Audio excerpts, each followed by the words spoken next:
Chapter 7 of Masters of Space by E. Doc Smith and E. Everett Evans. Masters of Space. Chapter 7. Knowing that he had done everything he could to help the most important investigations get underway, Hilton turned his attention to secondary matters. He made arrangements to decondition Javo, the number 2 Oman boss, whereupon that worthy became Javi and promptly bumped the Oman who had been shadowing Carnes. Larry and Javi, working nights, deconditioned all the other Omans having any contact with Busai personnel. Then they went on to set up a routine for deconditioning all Omans on both planets. Assured at last that the Omans would thenceforth work with and really serve human beings, instead of insisting upon doing their work for them, Hilton knew that the time had come to let all his Busai personnel move into their homes aground. Everyone, including himself, was fed up to the gozzle with spaceship life, its jam-packed crowding, its flat, reprocessed air, its limited variety of uninteresting food. Conditions were especially irksome, since everybody knew that there was available to all, whenever Hilton gave the word, a whole city full of all the room anyone could want, natural fresh air and, so the Omans had told them, an unlimited choice of everything anyone wanted to eat. Nevertheless, the decision was not an easy one to make. Living conditions were admittedly not good on the ship. On the other hand, with almost no chance at all of solitude, the few people who had private offices aboard were not the ones he worried about, there was no danger of sexual trouble. Strictly speaking, he was not responsible for the morals of his force. He knew that he was being terribly old-fashioned. Nevertheless, he could not argue himself out of the conviction that he was morally responsible. Finally, he took the thing up with Sandra, who merely laughed at him. "How long have you been worrying about that, Jarv?" "Ever since I okayed moving aground the first time. That was one reason I was so glad to cancel it then." "You were slightly unclear, a little rattled. But which factor, the fun and games, which is the moral issue, or the consequences?" "The consequences," he admitted with a rueful grin. "I don't give a hoop how much fun they have, but you know as well as I do just how prudish public sentiment is, and Project Theta Orionis is squarely in the middle of the public eye. You should have checked with me sooner and saved yourself wear and tear. There's no danger at all of consequences, except weddings. Lots of weddings, and fast. Weddings and babies wouldn't bother me a bit, nor interfere with the job too much, with the Omans as nurses. But why the fast, if you aren't anticipating any shotgun weddings?" "Female psychology," she replied with a grin. "Aboard ship here, there's no home atmosphere whatever, nothing but work, work, work. Put a woman into a house, though, especially such houses as the Omans have built and with such servants as they insist on being, and she goes domestic in a really big way. Just sex isn't good enough anymore. She wants the kind of love that goes with a husband and a home, and 9 times out of 10 she gets it. With these Busai women, it'll be 10 out of 10. You may be right, of course, but it sounds kind of far-fetched to me." "Wait and see, chum," Sandra said with a laugh. Hilton made his announcement, and everyone moved aground the next day. No one, however, had elected to live alone. Almost everyone had chosen to double up, the most noteworthy exceptions being 12 laboratory girls who had decided to keep on living together. However, they now had a 20-room house instead of a 1-room dormitory to live in, and a staff of 20 Oman girls to help them do it. Hilton had suggested that Temple and Teddy, whose house was only 100 yards or so from the Hilton Carnes bungalow, should have supper and spend the first evening with them, but the girls had knocked that idea flat. Much better, they thought, to let things ride as nearly as possible exactly as they had aboard the Perseus. "A little smooching now and then, on the Q strictly T, but that's all, darling. That's positively all," Temple had said, after a highly satisfactory 10 minutes alone with him in her own gloriously private room, and that was the way it had to be. Hence it was a stag inspection that Hilton and Carnes made of their new home. It was very long, very wide, and for its size, very low. 4 of its 5 rooms were merely adjuncts to its tremendous living room. There was a huge fireplace at each end of this room, in each of which a fire of 4-foot-long fir cordwood crackled and snapped. There was a great hi-fi tri-D with over 100 tapes, all new. "Yes, sirs," Larry and Javi spoke in unison. "The players and singers who entertained the masters of old have gone back to work. They will also, of course, appear in person whenever and wherever you wish." Both men looked around the vast room, and Carnes said, "All the comforts of home and a couple of bucks worth besides. Wall-to-wall carpeting 1.5 inches thick, a grand piano, easy chairs and loafers and davenports, very fine reproductions of our favorite paintings, and statuary." "You said it, brother." Hilton was bending over a group in bronze. "If I didn't know better, I'd swear this is the original DeHaven Dance of the Nymphs." Carnes had marched up too and was examining minutely a 2-by-3-foot painting in a heavy gold frame of a gorgeously auburn-haired nude. "Reproduction, hell! This is a duplicate. Lawrence's Innocent is worth 20 million wogs, and it's sealed behind quad armor glass in prime art.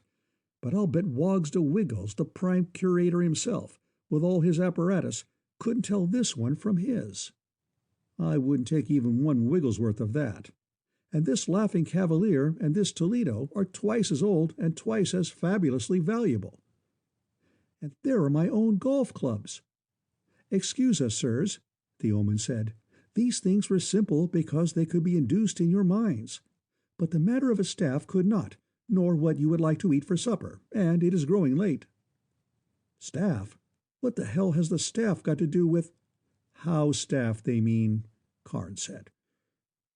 "We don't need much of anybody, boys. Somebody to keep the place ship-shape is all. Or as a deluxe touch, how about a waitress? 1 housekeeper and 1 waitress. That'll be finer." "Very well, sirs. There is one other matter. It has troubled us that we have not been able to read in your minds the logical datum that they should, in fact, simulate Dr. Bell's and Dr. Blake." "Huh?" Both men gasped, and then both exploded like one 12-inch length of primacord.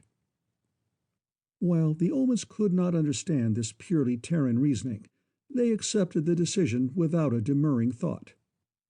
"Who, then, are the 2 it's to simulate?" "No stipulation. Roll your own," Hilton said, and glanced at Carnes. "None of these omen women are really hard on the eyes." "Check. Anybody who wouldn't call any one of them a slurpy dish needs a new set of optic nerves." "In that case," the omen said, "no delay at all will be necessary, as we can make do with one temporarily. The Sori, no longer Sora, who has not been glad since the Thule replaced it, is now in your kitchen. It comes." A woman came in and stood quietly in front of the 2 men, the wafted air carrying from her clear, smooth skin a faint but unmistakable fragrance of Idaho mountain syringa. She was radiantly happy. Her bright, deep green eyes went from man to man. "You wish, sirs, to give me your orders verbally. And yes, you may order fresh, whole, not canned hen's eggs." "I certainly will, then. I haven't had a fried egg since we left Terra." "But," Larry said, "you aren't sorry." "Oh, but I am, sir." Carnes had been staring at her, eyes popping. "Holy St. Patrick! Talk about simulation, Jarv. They've made her over into Lawrence's Innocent, exact to 20 decimals." "You're so right." Hilton's eyes went 6 times from the form of flesh to the painting and back. "That must have been a terrific job." "Oh, no, it was quite simple, really," Sori said. "Since the brain was not involved, I merely reddened my hair and lengthened it, made my eyes to be green, changed my face a little, pulled myself in a little round here." Her beautifully manicured hands swept the full circle of her waistline, then continued to demonstrate appropriately the rest of her speech. "And pushed me out a little up here, and tapered my legs a little more, made them a little larger and rounder here at my hips and thighs and a little smaller toward and at my ankles. Oh, yes, and made my feet and hands a little smaller. That's all. I thought the Dr. Carnes would like me a little better this way." "You can broadcast that over the PA system at high noon." Carnes was still staring. "That's all," she says. "But you didn't have time to." "Oh, I did it day before yesterday, as soon as Javi materialized the innocent, and I knew it to be your favorite art." "But damn it, we hadn't even thought of having you here then." "But I had, sir. I fully intended to serve, one way or another, in this your home. But, of course, I had no idea I would ever have such an honor as actually waiting on you at your table. Will you please give me your orders, sirs, besides the eggs? You wish the eggs fried in butter, 3 of them apiece, and sunny side up." "Uh-huh, with ham," Hilton said. "I'll start with a jumbo shrimp cocktail, horseradish and ketchup sauce, heavy on the horseradish." "Same for me," Carnes said, "but only half as much horseradish." "And for the rest of it," Hilton went on, "hash brown potatoes and buttered toast, plenty of extra butter, strong coffee from first to last, whipping cream and sugar on the side. For dessert, apple pie a la mode." "You make me drool, Chief. Play that for me, please, Innocent, all the way." "Oh, you personally yourself, sir, renaming me Innocent?" "If he'll sit still for it, yes." "That is an incredible honor, sir. Simply unbelievable. I thank you. I thank you." Radiating happiness, she dashed away toward the kitchen. When the 2 men were full of food, they strolled over to a davenport facing the fire. As they sat down, Innocent entered the room, carrying a tall, dewy mint julep on a tray. She was followed by another female figure bearing a bottle of Avignognac and the appurtenances which are its due, and at the first full sight of that figure Hilton stopped breathing for 15 seconds. Her hair was very thick, intensely black and long, cut squarely off just below the lowest parts of her shoulder blades. Heavy brows and long lashes, eyes too, were all intensely, vividly black. Her skin was tanned to a deep and glowing, almost but not quite brown. "Murchison's Dark Lady," Hilton gasped. "Larry, I've got that painting here?" "Oh, yes, sir." The newcomer spoke before Larry could. "At the other end, your part of the room. You will look now, sir, please." Her voice was low, rich, and as smooth as cream. Putting her tray down carefully on the end table, she led them toward the other fireplace. Past the piano, past the tri-D pit, past a towering grillwork holding art treasures by the score. Over to the left, against the wall, there was a big, business-like desk.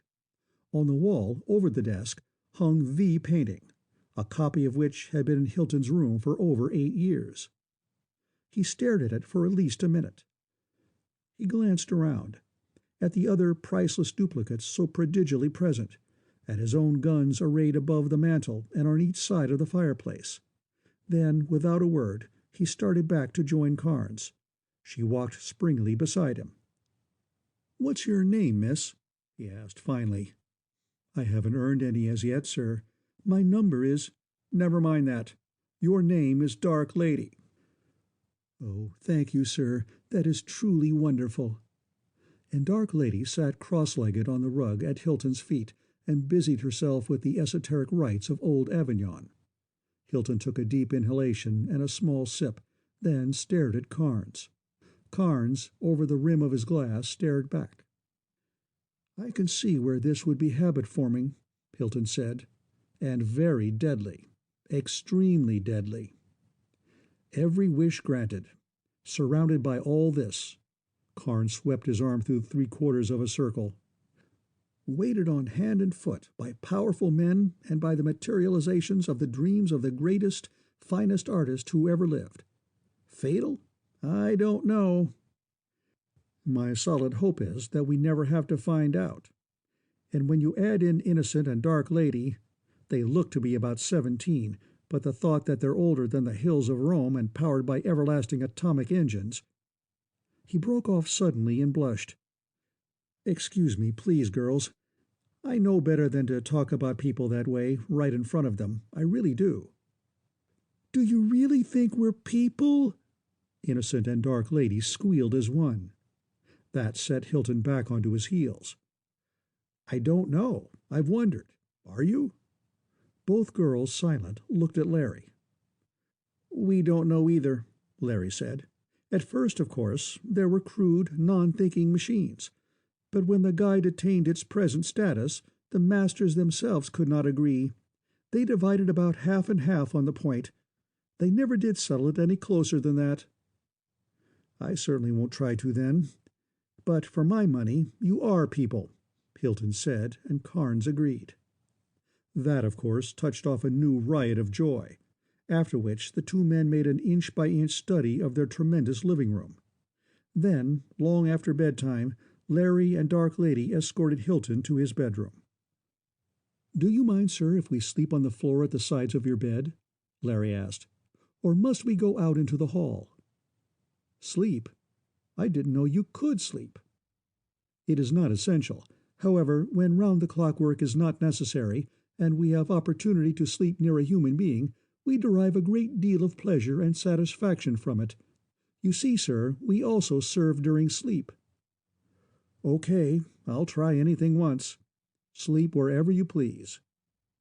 Hilton began to peel, but before he had his shirt off, both Larry and Dark Lady were stretched out flat, sound asleep, one almost under each edge of his bed. He slid in between the sheets. It was the most comfortable bed he had ever slept in, and went to sleep as though sandbagged. He had time to wonder foggily whether the omens were in fact helping him to go to sleep, and then he was asleep. A month passed. 8 couples had married, the Navy chaplain officiating, in the Perseus, of course, since the warship was, always and everywhere, an integral part of Terra. Sandra had dropped in one evening to see Hilton about a bit of business. She was now sitting, long dancer's legs outstretched toward the fire, with a cigarette in her left hand and a tall, cold drink on a coaster at her right. "This is a wonderful room, Jarvis. It'd be perfect if it weren't quite so mannish." "What do you expect of a bachelor's hall? A boudoir? Don't tell me you're going domestic, Sandy, just because you've got a house." "Not just that, no. But of course it helped it along." "Alex is a mighty good man, one of the finest I have ever known." She eyed him for a moment in silence. "Jarvis Hilton, you are one of the keenest, most intelligent men who ever lived. And yet—" She broke off and studied him for a good half-minute. "Say, if I let my hair clear down, will you—" "Scout's oath. That, and yet, requires elucidation at any cost." "I know. But first, yes, it's Alex. I never would have believed that any man ever born could hit me so hard. Soon. I didn't want to be the first, but I won't be anywhere near the last. But tell me, you were really in love with Temple, weren't you, when I asked you?" "Yes." "Ha! You are letting your hair down. That makes me feel better." "Huh? Why should it?" "It elucidates the and yet no end. You were insulated from all other female charms by ye brazen bells. You see, most of us assistants made a kind of game out of seeing which of us could make you break the executive's code. And none of us made it. Teddy and Temple said you didn't know what was going on. Bev and I said nobody as smart as you are could possibly be that stupid." "You aren't the type to leak or name names. Oh, I see. You are merely reporting a conversation. The game had interested but non-participating observers. Temple and Teddy, at least." "At least," she agreed. "But damn it, you aren't stupid. There isn't a stupid bone in your head. So it must be love. And if so, what about marriage? Why don't you and Temple make it a double with Alex and me?" "That's the most cogent thought you ever had. But setting the date is the bride's business." He glanced at his Oman wristwatch. "It's early yet. Let's skip over. I wouldn't mind seeing her a minute or two." "Thy statement ringeth with truth, friend. Bill's there with Teddy?" "I imagine so." "So we'll talk to them about making it a triple." "Oh, nice. Let's go." They left the house and, her hand tucked under his elbow, walked up the street. Next morning, on her way to the Hall of Records, Sandra stopped off as usual at the office. The Omans were all standing motionless. Hilton was leaning far back in his chair, feet on desk, hands clasped behind head, eyes closed. Knowing what that meant, she turned and started back out on tiptoe. However, he had heard her. "Can you spare a couple of minutes to think at me, Sandy?" "Minutes or hours, Chief." Tooley placed a chair for her, and she sat down, facing him across his desk. "Thanks, gal. This time it's the Stretts. Sawtelle's been having nightmares, ever since we emerged, about being attacked, and I've been poo-pooing the idea. But now it's a statistic that the soup is getting thicker, and I can't figure out why. Why in all the hells of space should a stasis that has lasted for over 250,000 years be broken at this exact time? The only possible explanation is that we caused the break. And any way I look at that concept, it's plain idiocy." Both were silent for minutes, and then it was demonstrated again that Terra's advisory board had done better than it knew in choosing Sandra Cummings to be Jarvis Hilton's working mate. "We did cause it, Jarv," she said finally. "They knew we were coming, even before we got to Fuel Bin. They knew we were human and tried to wipe out the Omans before we got there. Preventive warfare, "They couldn't have known," he snorted. "Stret detectors are no better than Omen, and you know what Sam Bryant had to say about them." "I know." Sandra grinned appreciatively. "It's becoming a classic. But it couldn't have been any other way. Besides, I know they did." He stared at her helplessly, then swung on Larry. "Does that make sense to you?" "Yes, sir. The Stretts could Peyondire as well as the old masters could, and they undoubtedly still can and do." "Okay, it does make sense then." He absented himself in thought, then came to life with a snap. "Okay, the next thing on the agenda is a crash priority try at a Peyondix team. Tooley, you organize a team to generate Sathura. Can you do the same for Peyondix?" "If we can find the ingredients, yes, sir." "I had a hunch. Larry, please ask Teddy Blake's Omen to bring her in here." "I'll be running along then." Sandra started to get up. "I hope to kiss a green pig you won't," Hilton snapped. "You're one of the biggest wheels. Larry, we'll want Temple Bells and Beverly Bell for a start." "Chief, you positively amaze me," Sandra said then. "Every time you get one of these attacks of genius, or whatever it is, you have me gasping like a fish. Just what can you possibly want of Bev Bell?" Whatever it was that enabled her to hit the target against odds of almost infinity to 1, not just once, but time after time. By definition, intuition. What quality did you use just now in getting me off the hook? Intuition. What makes Teddy Blake such an unerring performer? Intuition again. My hunches? They're intuition too. Intuition, hell. Labels based on utterly abysmal, damned dumb ignorance of our own basic frames of reference. Do you think those 4 kinds of intuition are alike by 7,000 rows of apple trees? Of course not. I see what you're getting at. Oh, this'll be fun. The others came in, and one by one, Tooley examined each of the 4 women and the man. Each felt the probing, questioning feelers of her thought prying into the deepest recesses of his mind. There is not quite enough of each of the 3 components, all of which are usually associated with the male. You, sir, have much of each, but not enough. I know your men quite well, and I think we will need the doctors Kincaid and Carnes and Pointer. But such deep probing is felt. Have I permission, sir?" "Yes, tell him I said so." Tooley scanned. "Yes, sir, we should have all 3. "Get 'em, Larry." Then, in the pause that followed, "Sandy, remember yowling about too many sweeties on a team? What do you think of this business of all sweeties?" "All that proves is that nobody can be wrong all the time," she replied flippantly. The 3 men arrived and were instructed. Tooley said, "The great trouble is that each of you must use a portion of your mind that you do not know you have. You this one, you that one." Thule probed mercilessly, so poignantly that each in turn flinched under brand-new and almost unbearable pain. With you, Dr. Hilton, it will be by far the worst, for you must learn to use almost all the portions of both your minds, the conscious and the unconscious. This must be because you are the actual Peyondixer. The others merely supply energies in which you yourself are deficient. Are you ready for a terrible shock, sir? Shoot. He thought for a second that he had been shot, that his brain had blown up. He couldn't stand it. He knew he was going to die.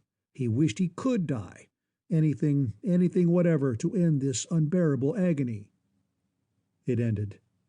Writhing, white and sweating, Hilton opened his eyes. Ouch, he remarked conversationally. What next? You will seize hold of the energies your friends offer. You will bind them to yours and shape the whole into a dimensionless sphere of pure, controlled, dirigible energy. And, as well as being the binding force, the cohesiveness, you must also be the captain and the pilot and the astrogator and the ultimately complex computer itself. But how can I? Okay, damn it, I will. Of course you will, sir. Remember also that once the joinings are made, I can be of very little more assistance, for my Peyondix is nothing compared to that of your fusion of 8. Now, to assemble the energies and join them, you will, altogether, deny the existence of the sum total of reality as you know it. Distance does not exist. Every point in the reachable universe coincides with every other point, and that common point is the focus of your attention. You can be, and actually are, anywhere you please or everywhere at once. Time does not exist. Space does not exist. There is no such thing as opacity. Everything is perfectly transparent. Yet every molecule of substance is perceptible in its relationship to every other molecule in the cosmos. Senses do not exist. Sight, hearing, taste, touch, smell, sathura, endovix, all are parts of one great sense of Peyondix. I am guiding each of you 7. Closer, tighter. There, seize it, sir. And when you work the stretch, you must fix it clearly that time does not exist. You must work in millions of microseconds instead of in minutes, for they have minds of tremendous power. Reality does not exist. Compress it more, sir. Tighter, smaller, rounder. There, hold it. Reality does not exist. Distance does not exist. All possible points are wonderful. Thule screamed the word and the thought. Goodbye. Good luck. End of chapter 7.